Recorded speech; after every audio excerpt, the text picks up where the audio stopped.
Welcome to the Football Chris Show, aka the FCS. That's because my name fits conveniently in the initials. On this show, I cover whatever seems to be the hottest topic around the FCS this week. I'm also usually joined by some incredible guests and some of the biggest brains in the FCS. Before the show starts, I just want to say I appreciate your support, whether it be on YouTube or whether you listen to it on the go. Without further ado, I hope you enjoy the show.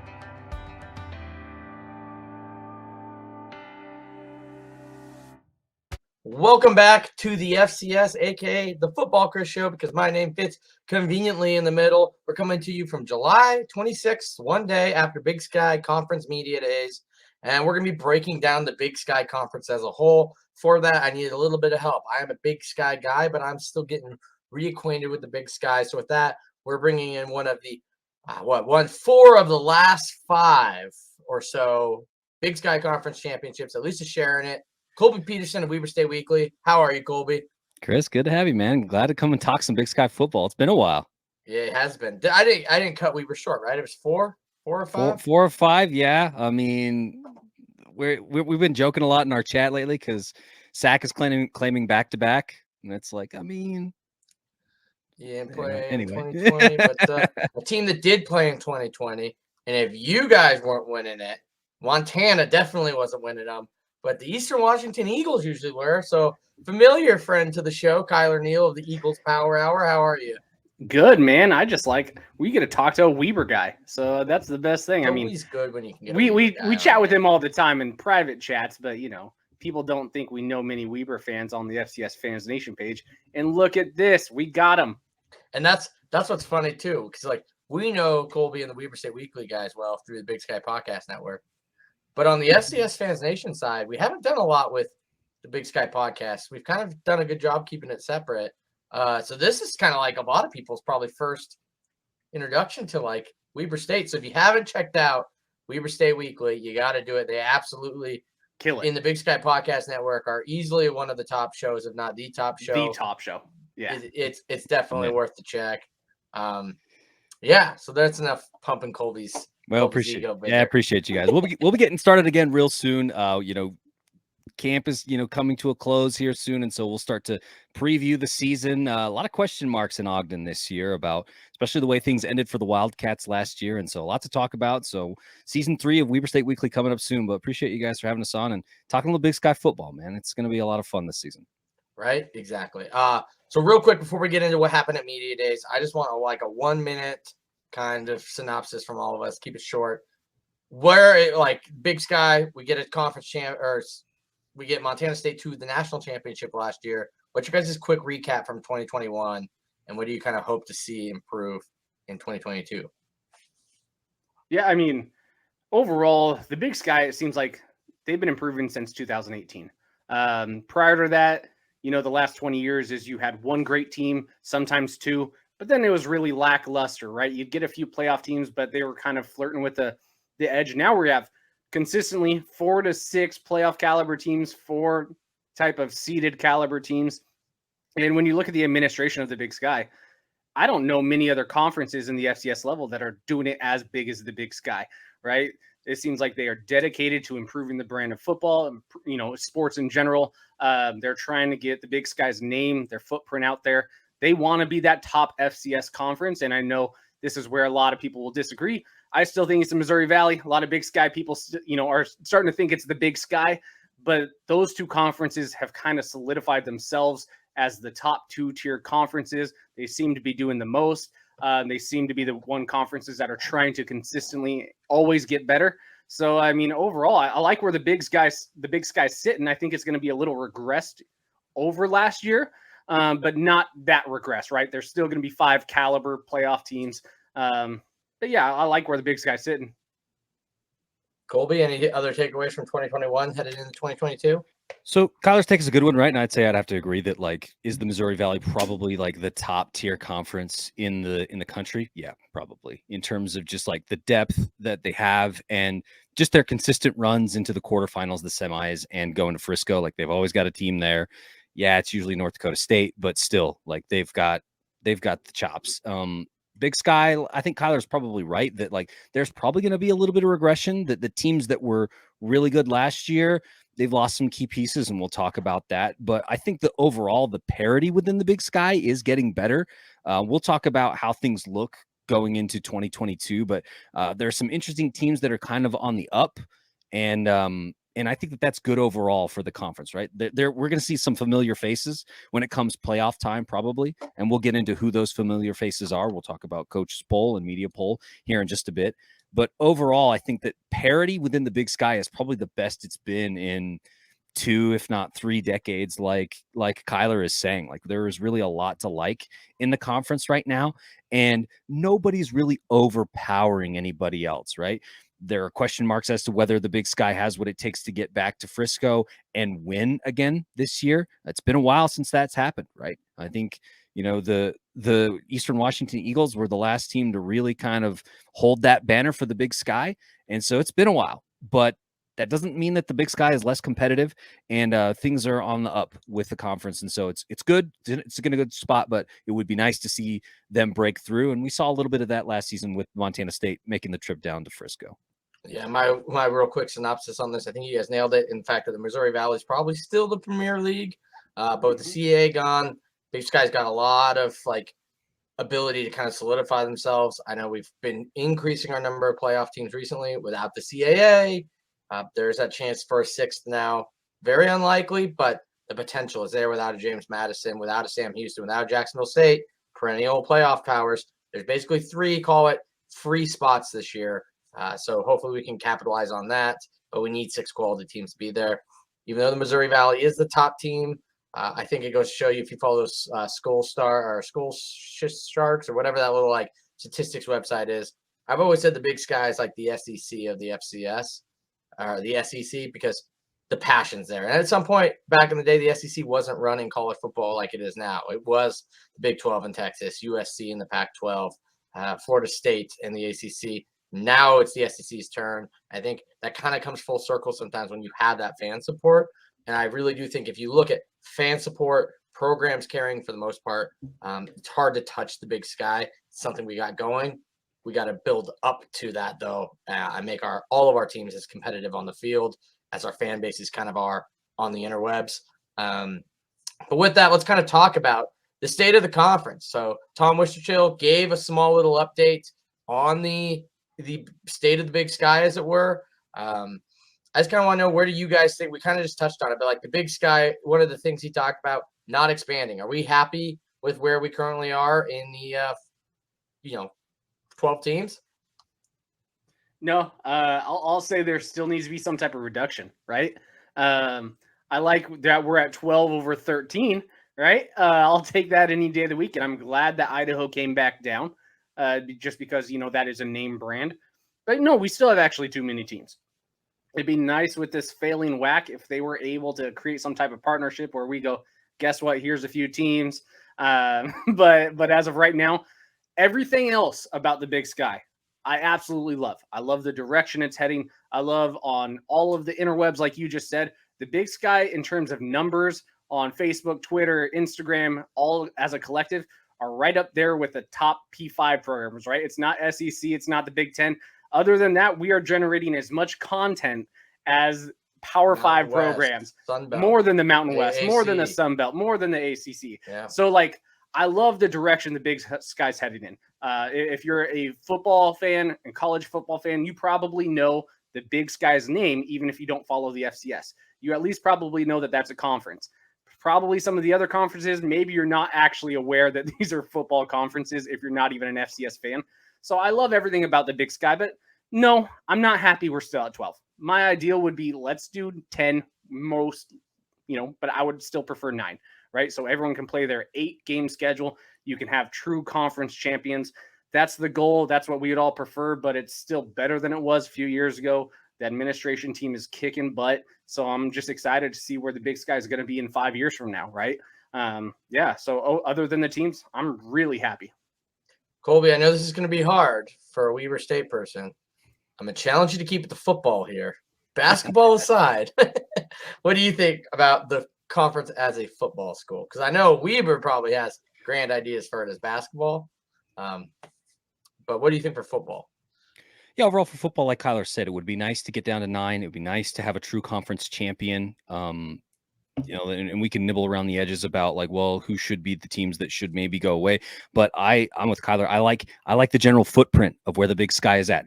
Chris, having Idaho come back to the Big Sky when we're talking about reduction, I actually like Idaho coming back and being a part of the fold, because like that feels like old school Big Sky, right? Like, a lot of our teams have been in the conference since its founding, or were added not very far after. And so there's kind of a tradition of a lot of schools being around, and there have been some additions over the years.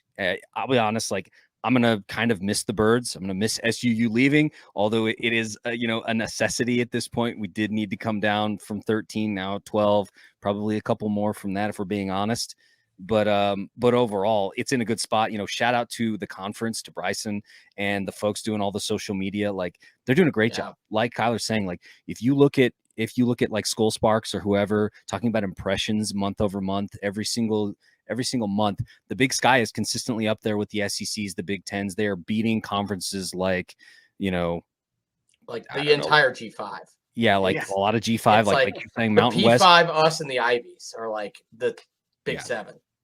It's right. insane when you see it that way. Yeah, and like not even Missouri Valley's doing that, right? And so it's just a really good job by the conference, and it's a tip of the cap, I think, to the leadership of Tom Wistrcill, because when Commissioner Tom came in, we all longed for a different sort of media arrangement, and we've largely gotten that, right? I think the move to ESPN Plus has been really good, not only because it provides accessibility to, fans who live outside of markets like Kylor and myself, who don't live close to our alma maters, but it also puts it out there into the feeds and the faces of people all across the country who have ESPN Plus and have the ability to just kind of see. And so if you're maybe an FCS fan and you're watching the Valley, now you can also get the Big Sky. And so you're sort of introducing folks who maybe aren't necessarily going to become fans, but are going to become generally aware of the conference because of that deal. Plus, like we said, the addition and the investment in social media and those kinds of things that get people's eyeballs on the conference and the big plays and the kinds of things that are happening.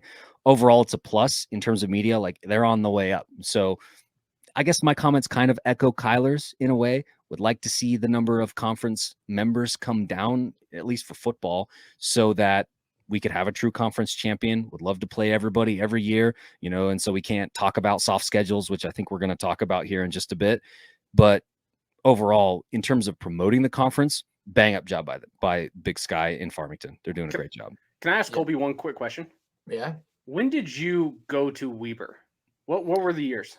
So I went to Weber State from 2009 until 2011, and then I transferred, and then I came back for a master's degree from 2016 to 2018. Okay. So you're kind of like me. I went 2007. So ideally, you're probably like me, where you don't like any of the new teams or really care about them too much. I mean yeah, right. Like so I think about, SUU has a special relationship. So for, you folks Utah, like Eastern Washington, right? It's like, Don't we don't care about SUU, right? We're fine to see them leave because we don't play them. We don't care. Whereas for Weber State, it's a little different because we have a trophy, non-trophy game with them. We have the Beehive Bowl, which has been NAU. So they were a better fit than some of the schools. Right. But I think the Big Sky is also in a weird spot because some of the schools that we wouldn't traditionally think of as Big Sky schools are actually kind of becoming really key parts of the conference, like UC Davis, right? And we'll talk about them. But they've been really big and good contributors in football to the conference. And so it's tough to look at them and say, well, we should get rid of them. It's like, wow, they're doing a really good job right now. Yeah. It's like, and once again, no offense to any of these schools, right? Hopefully if it gets in the right ears, can spark some light, right? But like Idaho State, like if you're talking about like right now, would you rather have Idaho State, who's a founding member of this conference, or UC Davis? UC Davis seems to put more energy into football than Idaho State does in any of their sports, but women's hoops. Like, my only thing UC is Davis is almost where you're like, man, could we bring them in for full membership, because they're a program that cares. And I think it's an echo. Anyone that follows the Big Sky, especially the Big Sky Podcast Network, knows the main gripe of most of us is how big we are and how we do have some teams like Portland State that don't try. We have some teams like, I'll give it to Northern Colorado. Like, they haven't been successful, but they've been trying, right? Like, they hire Ed McCaffrey. They got tired of hearing about the long grass at Greeley, and they put artificial turf in. They have plans. They're trying to fund to do some stadium improvements. Like, it's a program that's trying. So at least with them, I'm like, okay, like if we needed to, maybe they just make the cut because they're one of those teams that's trying. But like Southern Utah wasn't really trying. So yeah, there's some teams like that. But I'm saying like UC Davis, Sac State, which Sac's been there as a full member, right? But it's like, man, if you get UC Davis in tenfold for all sports, that helps Sac State. Then those two get big, and it makes a lot of sense. So I think you're right there. I think you'd be hard pressed to find any Big Sky followers that say anything but the size of the conference is the weakness, which conference does continue to sell as a strength because as alignment goes on, man, can you imagine if we were having this conversation and we only had 9 teams and one was Southern Utah and they left us for the WAC? Like, we'd be like, oh crap, we're at 8 teams. Who are we adding? Do we go get, CSU Pueblo? Or like, we'd be talking about that. So I guess in this world where like expansion's probably coming, at least we have that ability to have some fat trimmed. Instead of you lose somebody and you weren't able to lose that person. So I guess we have the benefit of, let's say the WAC does pick over like a Northern Colorado and a Cal Poly or something. At least we're still at a healthy number. So that would be the pro. Any other major, I guess, critiques or thumbs up you want to get the conference before we give into really the main takeaway, I think, from the State of the Union? No, everything was awesome for me. All right. Well, there you go. Good job, conference office. But the one thing we really want to talk about is Sam Herder put it on Twitter. There have been initial conversations between top FCS programs in neutral site non-conference games. Thoughts? And what does this look like? Because call me like having echoes of the past. That sounds like a bowl game to me.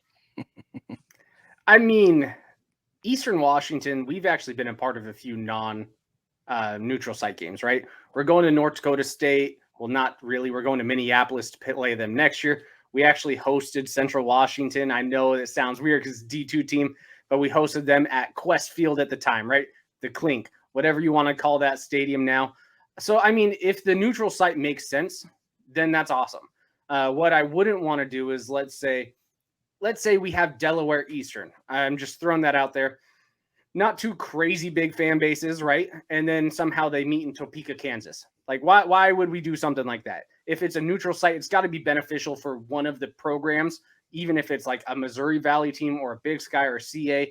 It needs to be close right there because we see with the FCS kickoff game, there's no one there. And that's even right close next to Jacksonville State, who, guess what? At least they're bringing in the fans. But when they play anyone else in Montgomery, Alabama, the other team doesn't show up at all, right? So, I mean, if you're looking at doing some out-of-conference games that are neutral sites and it's not at least in close proximity to one of the other schools where it's beneficial, then at least only pick the top-tier fan bases, right? Get a North Dakota State, get a Montana. Let them play anywhere like Vegas. That's going to turn out. But if you're just having top-tier teams play other top-tier teams and not looking at top-tier fan bases instead, it's not going to look great on TV. And I'd prefer some of those games to be at home.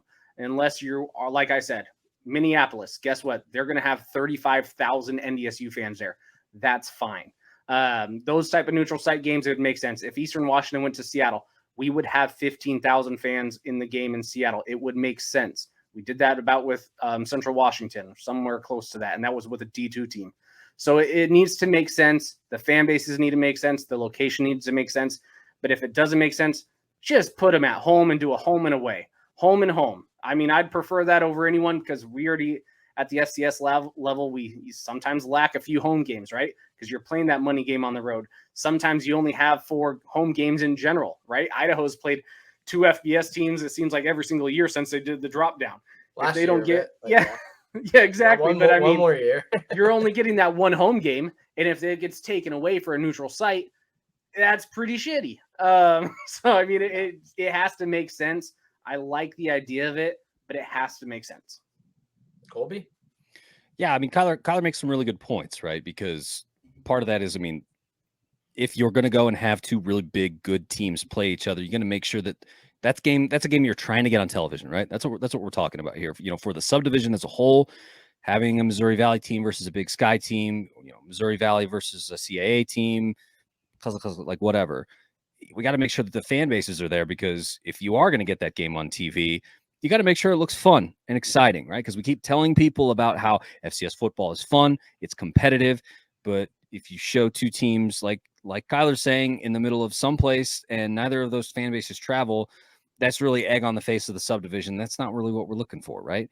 I do like the idea, though, because it feels like the only time that schools really get an opportunity to travel out of conference, unless they're thinking ahead, is during the playoffs, right? Like there are teams that Weber has gotten to play over the last few seasons in the playoffs that we would never play. We would never play a SEMO. We would never play a Kennesaw State. We would never play a Western Illinois. Like those kinds of games just wouldn't happen without the playoffs. And so it would be really fun to try and get that playoff type atmosphere at a neutral site where fans are excited. They want to come, they want to travel, they want to show up to the game and do the stuff. The one thing I was going to add to this is I think the challenge, Kylor, is that a lot of times these games get scheduled out years in advance, right? Like, so Weber State had the opportunity to host James Madison last year.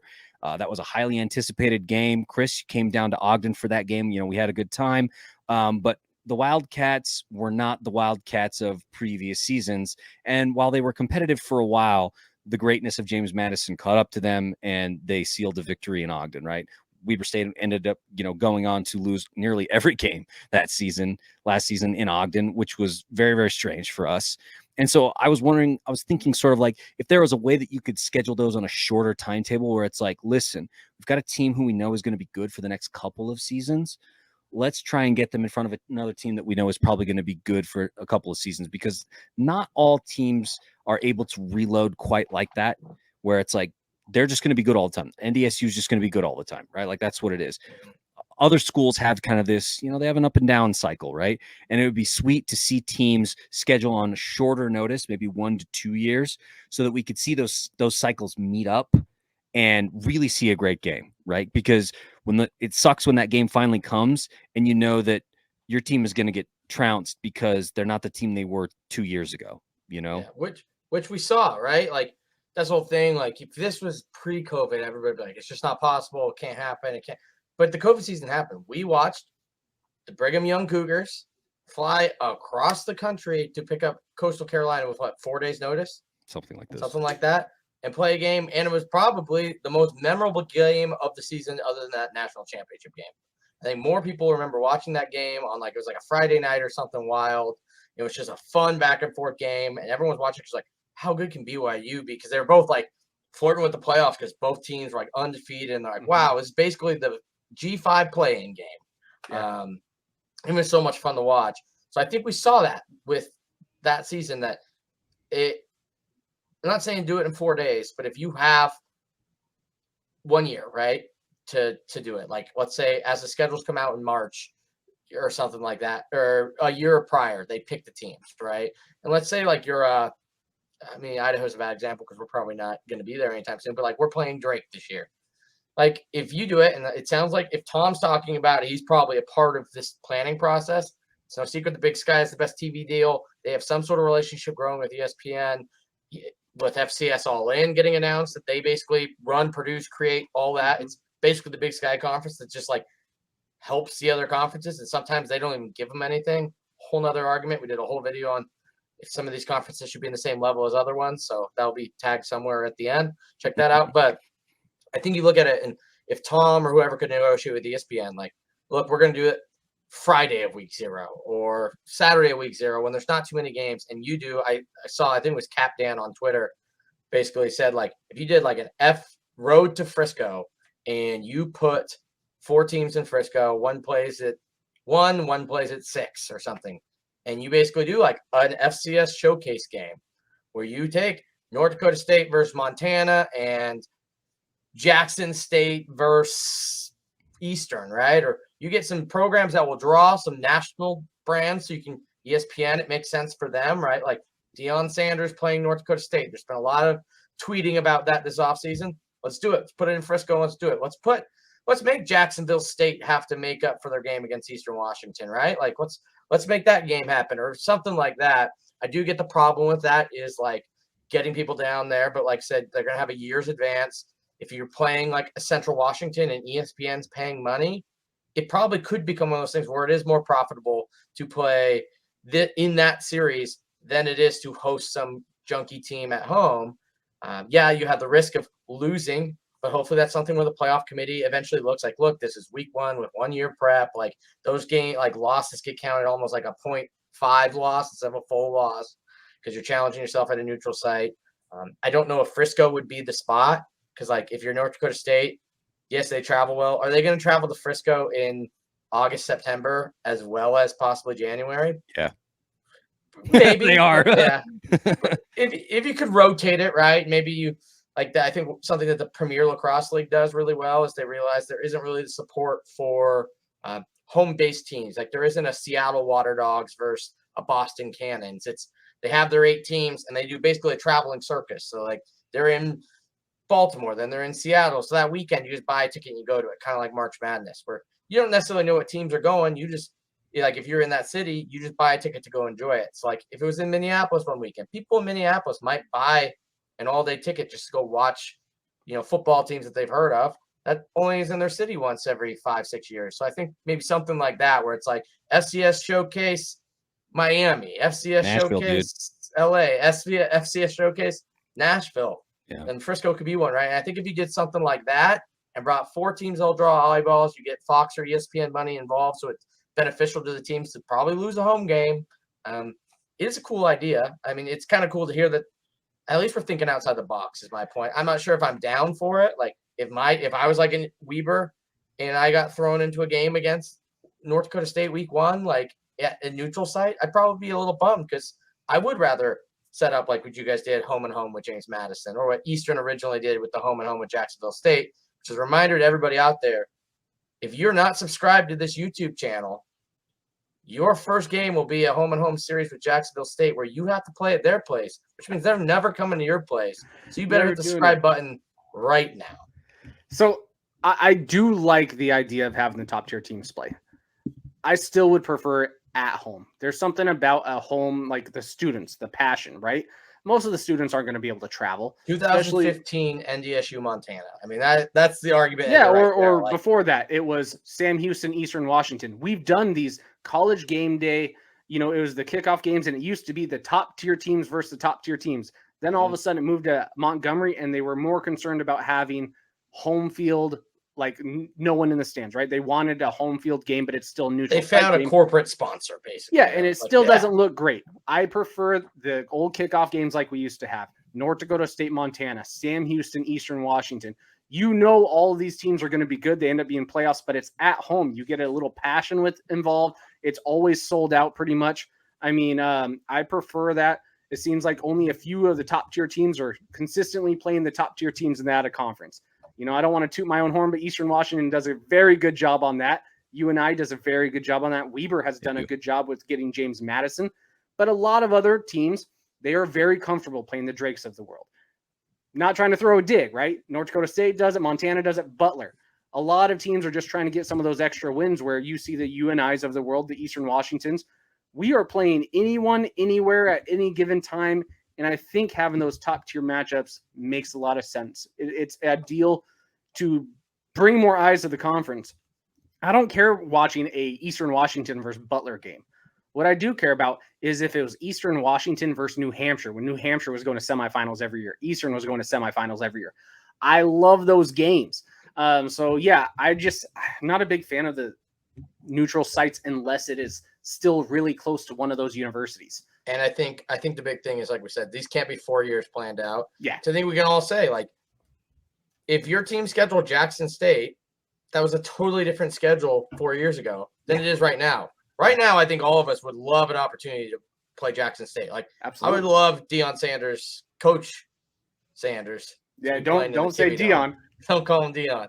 I would love if Coach Sanders came to the Kibbe Dome, or I got to drive to the Inferno or back down to Ogden, or that would be cool. So like that's a team that like I would love if we could throw that together in 1 year. But I don't want to put it on the books now because Deion's probably not going to be there in 4 years. And then in 4 years, I have probably what Jackson State's been the last decade before he got there, coming to the Kibbe Dome. And at that point, I'd rather definitely go down to Jackson and experience the HBCU. 1 to 2 years would than, be ideal. than have them come up to the Kibbie Dome, right? Yep. But anyways, that was fun. Not even really super Big Sky related, but since our commissioner threw it out there, I figured we'd cover it. So let's toss it back to the Big Sky before we lose all those Grizz fans. Let's talk all Big Sky. Ears perked right back up. I felt it all the way out there in Missoula. What do you guys think? Oh, sorry. Yeah. So I don't know why this says all Big Sky. I messed up the bottom third. So sorry for those people on YouTube. But we're going to cover the coaches and media poll here. What are kind of your guys' thoughts on the coaches and media poll? I mean, I thought it was kind of weird that Montana got actually the least amount of coaches poll votes, but still won the coaches poll. Kylor? The coaches poll, I like for the most part. There's like some nitpicky things. I like Weber State at 4. I think they're actually going to finish higher than 4. I think Eastern Washington, even without Eric Barrier, should still be above UC Davis because we've never lost to them. And I think we could have beat them last year without Eric Barrier. But I mean, these are nitpicky things because they're just one-offs. I think the bottom half of the conference, you look at the top half versus the bottom half. You knew all 6 teams that were going to be in the top half of the ranking. It is what it is. We knew all 6 teams that were going to be in the bottom half. Now, I don't agree with some of the order of it, but it also doesn't look bad, and I can make arguments for it. Overall, I like how the media poll and the coaches poll actually matched for at least the top 7. Maybe we're actually starting to think like each other. But no, I mean, overall, I think it's a solid poll. There's just a few things I would change, but they're pretty minor. It's 100% the coaches have gotten smarter, not that the media has gotten dumber. I just want to put that out there. There you go. Real quick before Colby gets in, because I just, producing on the fly here. I kind of want to do, because it really is pretty similar other than 3 switches, I believe. So I want to ask you guys real quick as we go through this, what team you actually believe is the proper, for instance, we'll start. Coaches have Sac State 2, Montana State 3. Media has Montana State 2, Sac State 3. Kylor, who's your 2 and who's your 3? I think it should be Montana 1, and I'm actually going to give it to Sac State number 2. So Montana State 3. No, I said Sac State number 2. Well, all right, I'm just talking between our flips here, not the whole thing. We'll deep dive into it, but like how Sac State is 2 and then Montana State is 3. So you would put Montana State above Sac State? I guess this is where I'm going to contradict myself a little bit. Maybe in the preseason, I'd put Montana State above Sac State, but I actually don't think Montana State's going to end as the number 2. So it's a little bit of where do they deserve to be versus a predictive model. That's where sometimes I argue with myself on what I should do. Well, so I mean, either one works for me. I'll phrase it this way. Better team, Montana State or Sac State? I think Sac State will be better than Montana State next year. Colby, better team, Sac State or Montana State? So actually, I went and looked at the rosters, man, and I think I'd have Montana State above Sac State here. There were just certain things about them, and they lost some really key members of the team that did some big things for them. And then just looking at the conference and at their opponents, I'd be like, well, what's going to happen now that they don't have those things and they're going to have to play this guy? And so I gave Montana State the slight edge at number 2 with Sac State at number 3. Mostly because, like I said, they lost a lot of secondary. They lost a lot of skill positions, wide receiver. They lost 2 really key running backs. I think that's gonna weigh on their offense in a way that probably gonna show some cracks as time goes on. Because as we know, the Big Sky is a really defensive league. It's a really, really tough place to score points. And if you're going to lose some of those skilled positions, it's going to be tough to find those points unless some freshman blows our socks off, right? Yeah, which is so weird that, like, you think about it, Elijah Dotson transfers within conference from perennial recent champion or like 2-time champion in the last 3 years to bottom dweller. So and an outright champion last season, which is that doesn't happen all the time. Yeah, no, it does not. So, oh boy. So I'm with you guys. I'm going Montana State. I think is better. You think you'll get Isaiah I actually think coming back. I think Weber Tommy State's Malott better. coming back. We'll get into all of our polls for sure in a second. I just want to know what these actual flippers, because my poll actually differs a lot from this too. Idaho, Portland State. Who's better, Kylor? As of right now, Portland State's probably a little better, but Idaho has a much higher ceiling, if that makes sense. Yeah. So it's one of those things. Does he advance that ceiling extremely fast, or does it take him a few years? But as of right now, I would say Portland State is probably a little bit better than Idaho, but Portland State's ceiling is a 6-foot ceiling, where Idaho's is a 9-foot ceiling. Right there's more room to grow at Idaho than there is at Portland State.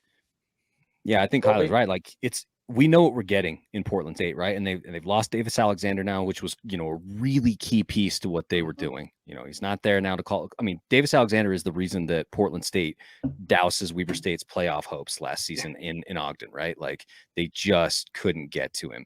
Now he's gone. So where are we at with Portland State? Are they worse off? Yeah, they're worse off. And so it's like, we know what we're getting with Barney's team. Idaho, though, there is intriguing. New head coach, been doing a lot of recruiting. I do love Ekvision on the road. Been liking what he's doing on social media. And so it's like, what's going to happen? We don't know. How is he going to transition to the Kibbe Dome in Idaho? Are they going to surprise folks, or is it going to be a little bit of a grind? We'll find out. But like Kylor's saying, there are questions there that could get an answer, and we could be surprised. I don't think we're surprised by Portland State. I think we know what we're getting. Mm-hmm. Yeah. This one's tough for me. I mean, we've beaten Portland State every year but one when we played them, and that's Paul Petrino. So I'd like to say we're the better team here. Same time, they still have Bruce Barnum. That's a constant. We're transitioning coaches. I'm okay with this one being flopped, and honestly, I don't have an answer to be square on who I do think is the better team. So I'll stick with put them both at tied for 8th. Last place, and actually tied for last in the coaches, but Idaho State gets outright last in the media. Who's better, Idaho State or Northern Colorado? I'll let Colby start with this one. So this one's a little bit tough, Kylor, right? Because it's like, okay, this will be Ed McCaffrey's second season now in Greeley, but man, there have been a lot of transfers out, and so they're still kind of trying to restock and figure things out. And so that's what it is. What does that mean for their team? I mean, there is a system in place, allegedly. And so for the folks that were there, it's now their second season in that system. So presumably they would be more comfortable in it and improve. Idaho State now with a brand new head coach. So it's sort of like an Idaho situation where it's like, well, we don't know what that means. Could be really, really good. Could be really, really bad. But I think that the problem for Idaho State is that the cupboard is maybe also a little bit bare. That they're working. They've got some key players that they're going to probably stand out for them. But if I'm picking last place, it's probably Idaho State just because of the newness of the system. I think that that's going to take some time to implement. It's not going to just take away. I mean, they have been making renovations to Holt Arena, guys, and so maybe that has an effect. But Northern Colorado's got some renovations of their own. So no more long grass. No more long grass. So if I'm picking, I think it's Idaho State at dead last, with Northern Colorado only slightly ahead of them. They're both in really tough spots, and I'm just saying experience here, with air quotes. Yeah, I think the coaches poll got it right. They're both tied for dead last. They both look just so bad. I mean, I don't know what either team is going to do. Some of the Northern Colorado fan base, they are saying again for the 15th year in a row that they're going to at least have 6 wins. And I just don't see it. Where? So, exactly. I don't. And I hate picking on them, right? Because I like some of their fans. I think they're good people. They're dedicated. You have to be dedicated when you have that bad of a football program at the Division I level. But I mean, Idaho State's been pathetic too. They had one solid season where they still lost to the good teams they played. Idaho State went 1-10 last year. Northern Colorado went 3-8, but they played a much easier out of conference schedule and still lost to a really bad team in Houston Baptist. So yeah, they should be tied for dead last. I mean, even with Cal Poly, but I have a little more faith in Bo Baldwin than the other two coaches right now. So right. Maybe call that bias on me, but all 3 of those teams look really bad. I want to give the nod to Northern Colorado being better. But that said, just because Ed's technically going into his 3rd season, he didn't coach during COVID, but 3rd season. But at the same time, man, when you have the record amount of transfers out, it's really hard to say you're really going to improve. Where Idaho State is a wild card. Maybe Charlie Ragel's going to be like Troy Taylor and 1 year we're like, what the heck is happening in Pocatello, right? Like, it's always new when you get a new coach. I don't want to say those words. Yeah, right. I feel like Kyler's right. Tied at 11th feels fitting. The only difference is I would say tied for 12th. Yeah, let's put a gap in between 10 and 12. 10 and 12. They're the obvious bottom two. And that's saying something because Cal Poly doesn't look great either, but year 3 under Baldwin, I'm expecting some bigger leaps forward. Well, and Cal Poly at least beat Idaho State last year. Yeah. So, real quick, I didn't vote this year because, I wasn't technically covering the Big Sky very much, so I figured it was a little weird if I sent in a poll. But I want to hear your guys' kind of polls real quick. You guys want to run through? Kylor, starting with you. Who'd you vote for the Kylor poll? So if this is purely, preseason, I put Montana number 1. I wrote Montana State at number 2, but who knows? I don't think they're going to be the second best team. Then I put Sac State, Weber State. Then I put Eastern Washington, UC Davis, Northern Arizona, Idaho, Portland State. And then, I have Cal Poly and then those 2 bottom teams. So mine look very similar to, the coaches poll in general. Besides, I have Eastern Washington above UC Davis. And I actually think Weber State is probably going to be the second best team in the conference this year. But I wouldn't put them number 2 in the preseason poll. I would just, say that I believe that they have an opportunity to become the second best team in the conference. But the rest, I think, is pretty standard. Maybe switch Idaho and Portland State. But, again, those are nitpicky things, and I still think Idaho has a higher ceiling. So I would pretty much just put Eastern Washington above UC Davis and call it good. Okay, well, let's move on to Colby. We still need your poll. So my poll is going to be maybe a little bit closer to the media's. Like I've got Montana at 1, MSU at 2, Sac at 3.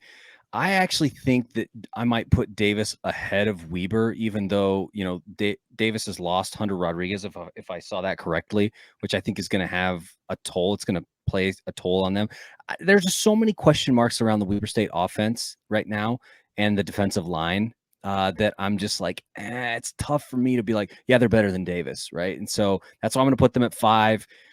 Eastern, I also kind of struggle with the NAU at Eastern, but I think Eastern at 6 because Eastern has a great coaching staff, man. I think we all know that. And they coach their guys up, and that's what makes them great. And so it's like, did they lose some key guys? Yes, they lost a Walter Payton Award winner under center, right? Like, that's going to hurt them.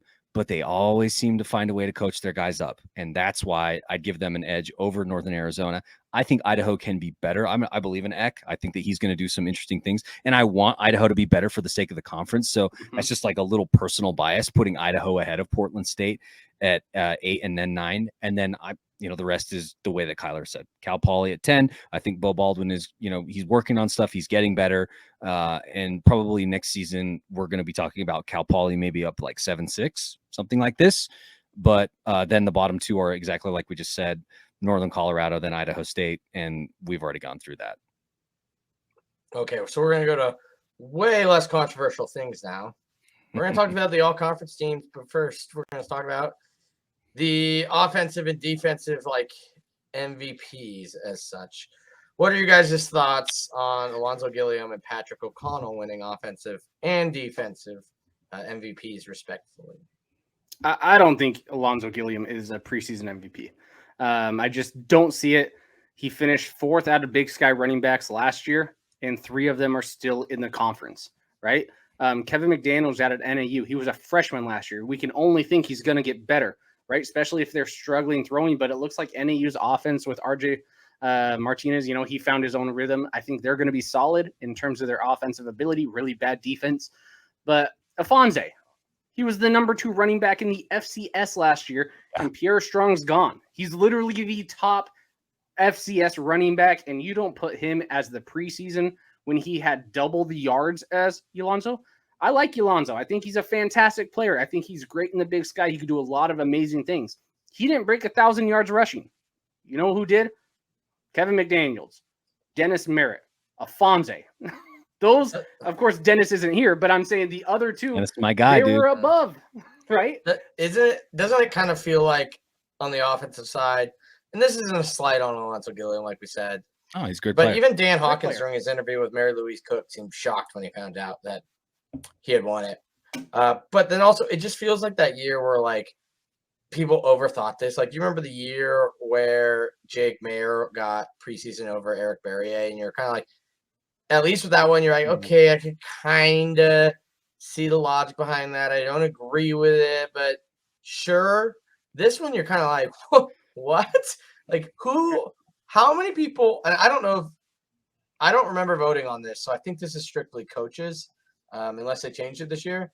Like, do coaches just really not want to give Montana State their due that much that they, like, overthought this? Because, like, it is obvious that if you're going to pick an offensive guy, the only guy that it could be this year is Isaiah Fonse. I'm trying to say Alonzo Gilliam, not Alonzo Gilliam. I'd even Isaiah put Marcus Fonse. Knight above him, just because, yes, he didn't play last year, but the year before he had 23 touchdowns or some dumb number, right? And we've already seen they don't really necessarily care about last year's production for some of these things. Some of it is totally being projected. Like, when we get to the all-conference team here in a second, you're kind of like, huh? But so I think we all agree, like, probably Isaiah Fonse for the offensive. Yeah, because my question, agree with that. Yeah, because the thing is this: like, 2 minutes left in the game, you need a game-winning, drive. Who would you rather have, Alonzo Gilliam or Isaiah Fonse? I saw Isaiah Fonse run all over the Wildcats in person, last year, and he is a beast. He is a man among men, dude. Like, the dude was just throwing Weber State defenders off of him. And, like, we've got a stout defense in Ogden. That's what Jay Hill does really, really well, right? And we're traditionally a group that has good backers, a good defensive line, and a great secondary. And he was just throwing guys, right? And so it's like, in 2 minutes, I need a touchdown. Do I want Gilliam or do I want Fonse? Resoundingly, I want Isaiah Fonse in the backfield for me. I would even venture to say Dunaway is a better opportunity to win Offensive Player of the Year than Gilliam. And again, it's not that I don't like Alonzo. I think he's a great player. But Dunaway, he's the #1 returning quarterback in the Big Sky. Typically, offensive awards, they lean towards the quarterback because the quarterback gets the ball all the time. Now, they do have a 2 QB system, so we'll see. Maybe that's the reason why he's not, right? Because he's not going to get every single snap. But, I mean, he's probably going to have your 3,000 yards, 30 touchdowns, and still a few hundred on the ground with a few touchdowns. I mean, yeah, I would put the 3 as Fonse, Dunaway, and then Kevin McDaniels. Those are the 3 that I would do. No complaints here with O'Connell? No. Yeah, I was going to say. Maybe Ford, but that's about it. Right. And honestly, like, it's fine. Like, we're talking about, a finalist for preseason. Yeah, well, yeah, right. And it's like, this is going to matter. And, like, the dude performed. Like, he was a finalist for all kinds of awards last season, right? I'm trying to remember the Buck Buchanan Award. He's a finalist for this award. Like, one of the best defenders in all of the FCS, a finalist for that award. It's like, sure, he's a great backer. He deserves it. Why not? Let him have it. We had a lot of turnover, I feel like, on defense last year or two. So, like, yeah, that's a name.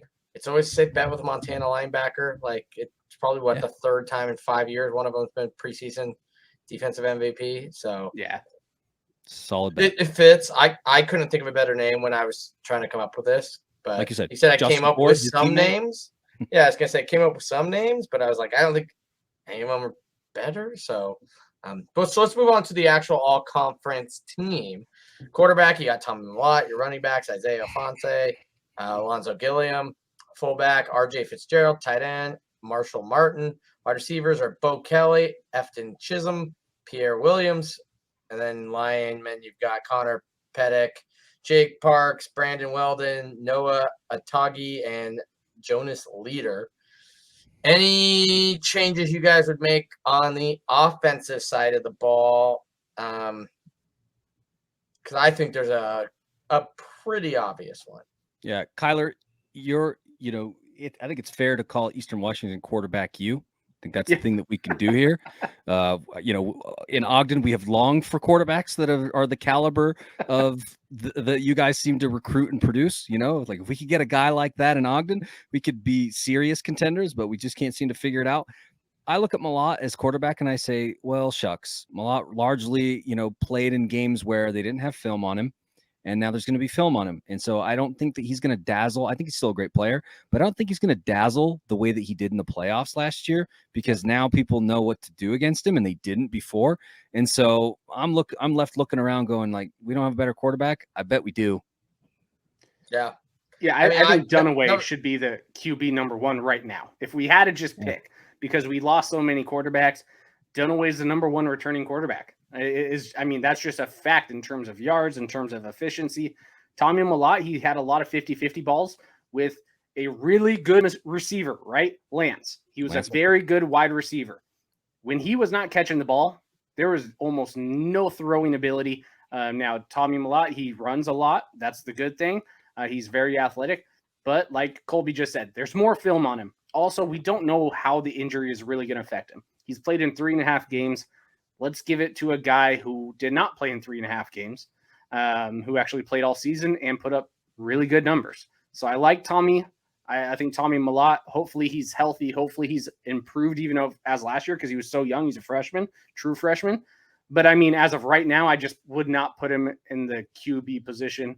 This is like when they gave, Troy Anderson the QB award when, Eric Berry only played half the season and had more yards and touchdowns than it is what it is. No, I feel like this is maybe it's not worse actually, because he does play quarterback. But I agree with you. Like when he only really started to play in the playoffs, and then you end up losing one of those games. Yes, it's a national title game against North Dakota State, and as we all know, it's second year in a row quarterback got hurt on the first drive on that field.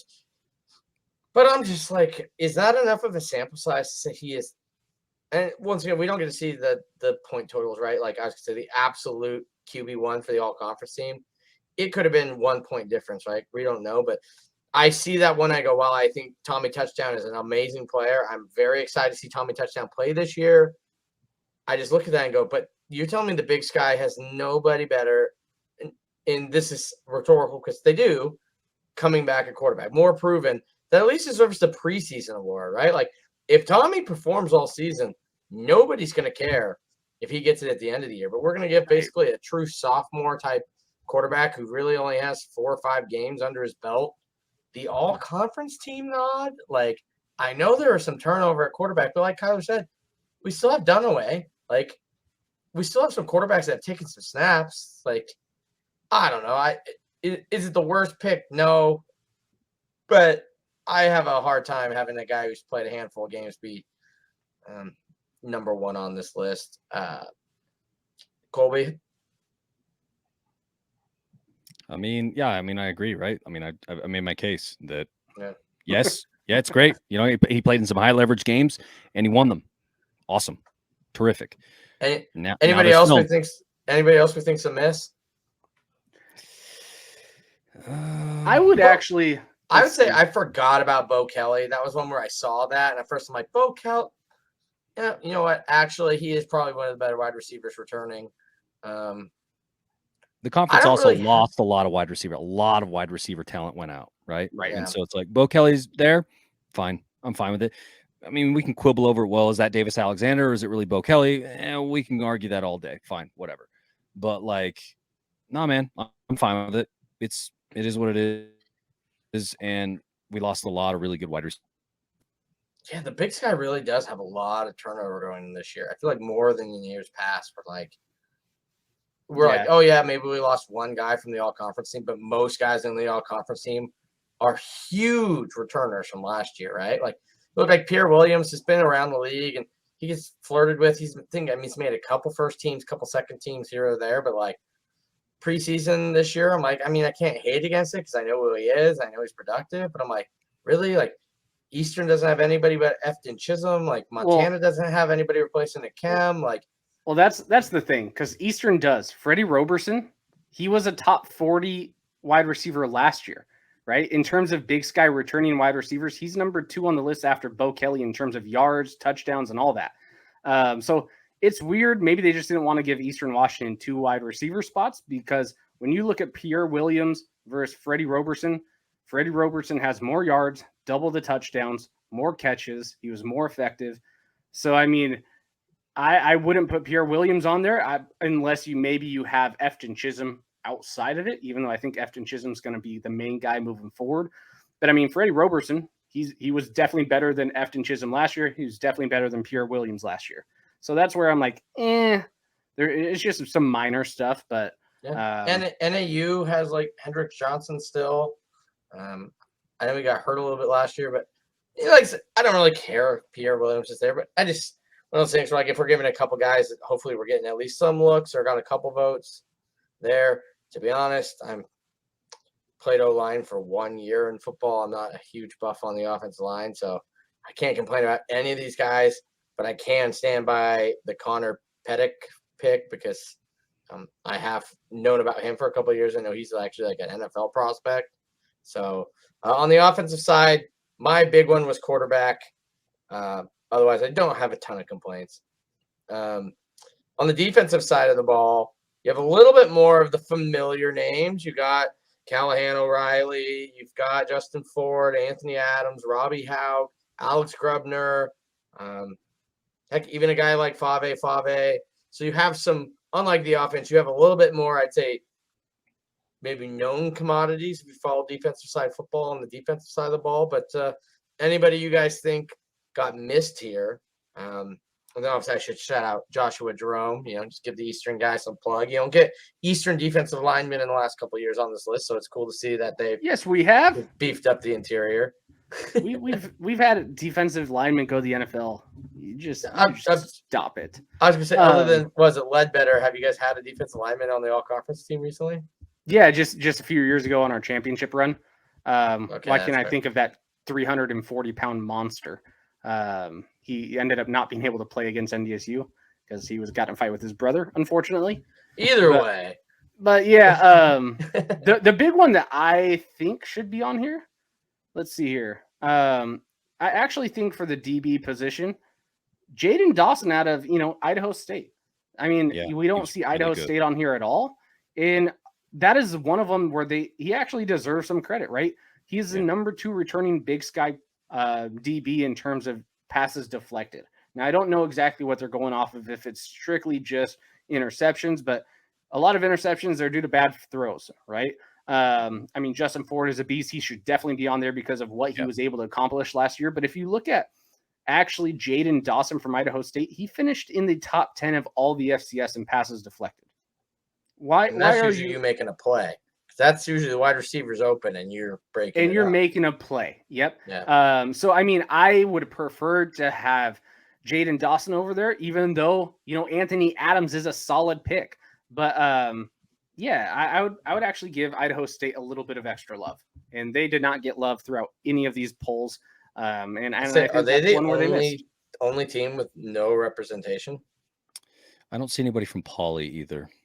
No Poly. No Poly. All right, but I'd say Kylor and I got into a little piston match there, but I was leaning towards this. Colby. Yeah, no Wildcats on the all-conference defensive team. Yeah, and so I was going to say there are some fair arguments here. Like Callahan O'Reilly was great, and we lost a lot of linebacking talent. We lost Sherwin Lavaca, we lost Connor Mortensen, and so it's like, it's going to be a prove-it year for the backers, but it's a tough league for backers, right? Like it's a really, really stacked league for backers. So like, I'm not going to quibble over that. Justin Ford, I'm not going to quibble with that, right? The guy's an All-American, of course. Yeah. The only other person I would say is like Eddie Heckard. I mean, Eddie Heckard has been really, really good for the Wildcats, and so maybe should have got a look. The only other person that I could say I would quibble with is, I like Robbie Houck there. It's fine. Morgan Vest. We didn't get to play NAU last season, and I'll be honest, I didn't watch a lot of NAU last season, so I can't speak to like how really good. But Desmond Williams for the Wildcats came back after an injury in the spring and really had an impact in the secondary for Weber State. I think that maybe had he played a full season, we might have seen his name here as another safety on the all-conference team. But the Wildcats, we got one selection on the offensive line, and that's it. Nobody on defense, which is our calling card. And so I kind of like it for the Weber State, because what it does for the Wildcats is say, hey, They didn't think that anybody was good enough. And Weber State really does well in those situations. I think that when they're the incumbent or when they're the favorite team, that's when they struggle. When they're the hungry, scrappy underdog, it's a position they like to be in and they play well. That's definitely the position they were in 2017, which I would say is probably our best season in recent years, in spite of the 2019 semifinal run. And so, yeah, I'm fine with it. Wildcats didn't get named on the all defensive team, but good. We'll see how things shake out at the end of the season because I think it's going to look a lot different. Yeah. My one complaint here, or it's not even a complaint, but I think we can all agree, like, Bryce Lighton, I'm glad you're getting your love here. Whoever is punting for Northern Arizona will be all conference at the punter position come the end of the season. Yeah. You could just pencil that one in. Nobody even knows his name yet, but we all will by the end of the year because we'll average 58 yards a punt and just ultimate hang time. But hey, I'm glad somebody else got at least to add that to the resume from the preseason perspective. So real quick here, we just hit the hour mark. I just want to know, and Malik Flowers as a returner, like he's going to be the best returner in the conference with Rashid Shaheed gone. Like, it's a good call. Yeah, absolutely. So this year was the inaugural year for the Big Sky Hall of Fame. A really cool ceremony. 3 football players make it in. Then a couple other guys. Did you guys catch any of this? And I just want to know, like, kind of what were your thoughts on it?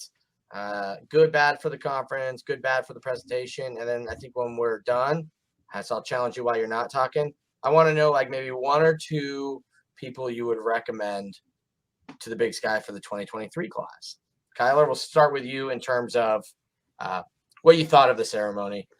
So, unfortunately, I did not watch it, right?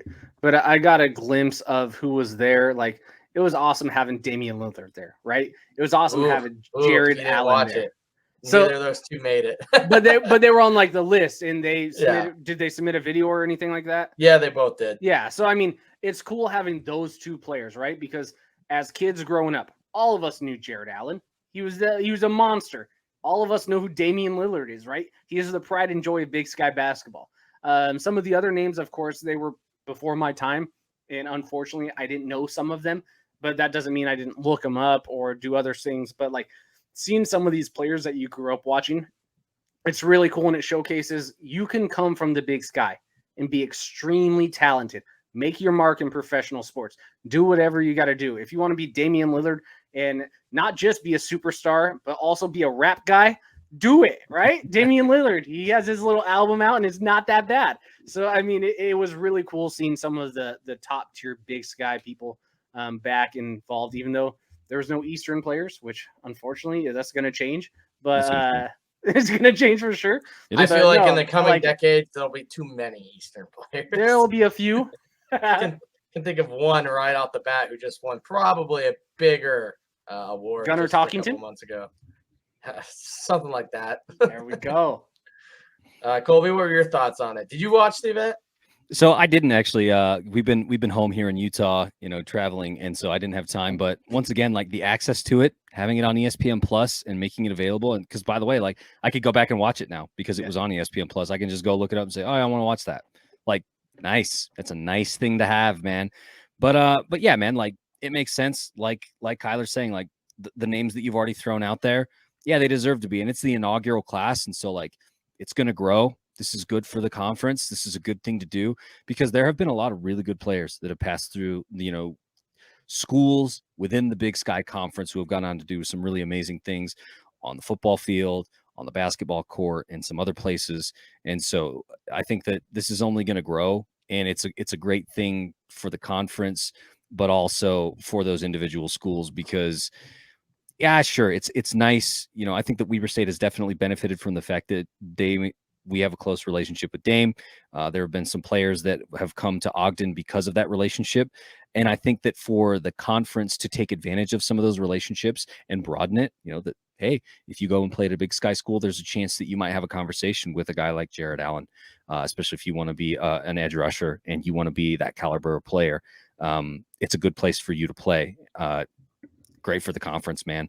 And so names that I would recommend to the conference, going forward, we'll do that in a second.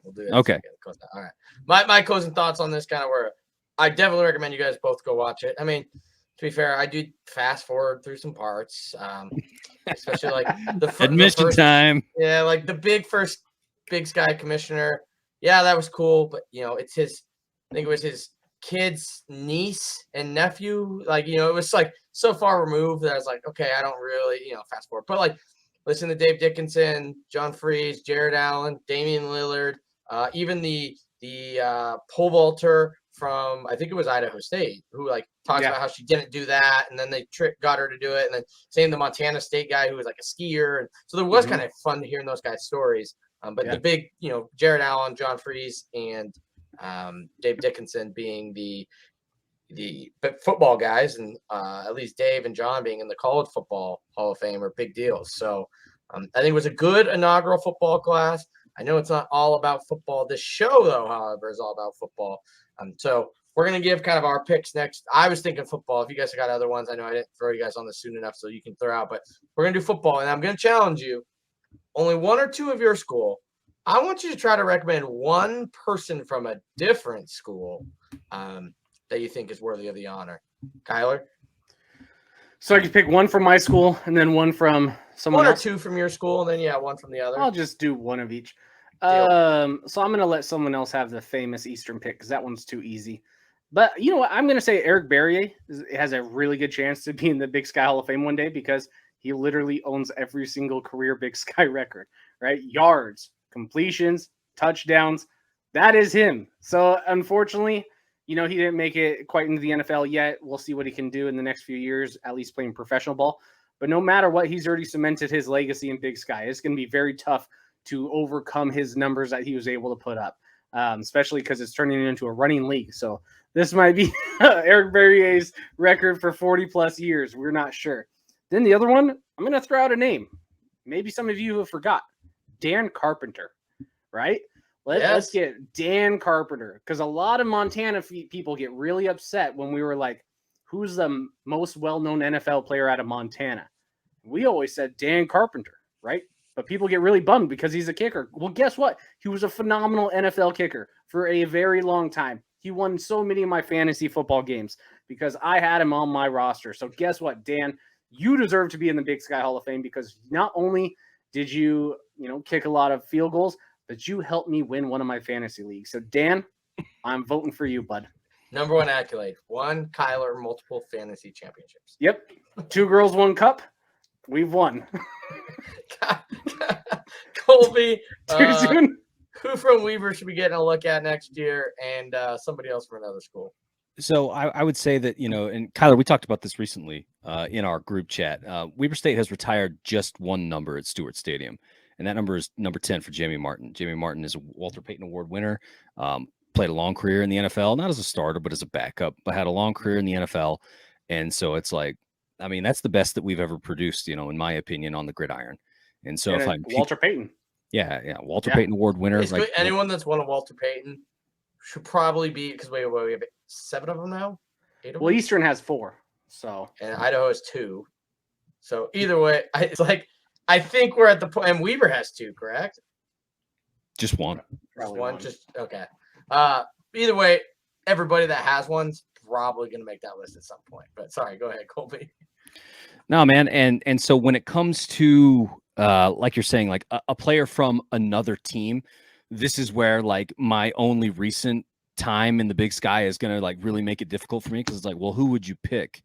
And this is going to probably sound weird, but I think that if this player ends up doing something in the NFL, they'll probably get in. But if the USFL is all they ever do, then they probably wouldn't. And that's Case Cookus, because Case Cookus had a really good season in USFL. I went down to Birmingham this season, and I wanted to see Adam Rodriguez play for the Philadelphia Stars, who's teammates with Case Cookus. Case Cookus had a long career at NAU. 45 years. Yeah. Got doctorate. Yeah, not necessarily, filled with the accolades that we would think. Like, it's not an Eric Barrier type career, right? But it's the number one accolade. Yeah. Ejected for targeting. The thing you need to know, right? And so I look at that and I say, listen, if Case Cookus gets a look now because of his time in the USFL, and he's able to get a chance in the NFL and do something, I think we're talking about him potentially, which sounds really weird. And like, there's a lot of qualifiers in there, but should it happen, I think that he's probably a candidate to be in there because there are definitely a number of names that we could throw out. I'm trying to remember the football, up north polls that happened recently where we had to vote, and there were some really, good former Big Sky quarterbacks in there, from Montana, from Idaho, and some other places. Half of Eastern. Yep, half of Eastern. Because honestly, frankly, Kylor stole mine that, Eric Berrier will be in the Hall of Fame. I think Case Cookins is a solid because he also won the Jerry Rice Award, right? Yeah. He is a freshman, the number one freshman of that year. He put up some fantastic career numbers. He's probably top 10 in Big Sky career. I mean, he would fall probably at 5 in just Eastern Washington. But Eastern Washington is a little bit of a different beast for the quarterbacks, right? We throw the ball more than everyone else. It's going to happen. No, I like the Case Cookins pick, and honestly, he should be on it. Just even if it's not from his play, the fact that he was a starting quarterback from 1992 to 2022 is impressive. So no matter what, he deserves to be on the list because, he was a quarterback forever. He's 45 years old in his freshman year. Man, you guys are going to make your pick look really easy when you choose this guy.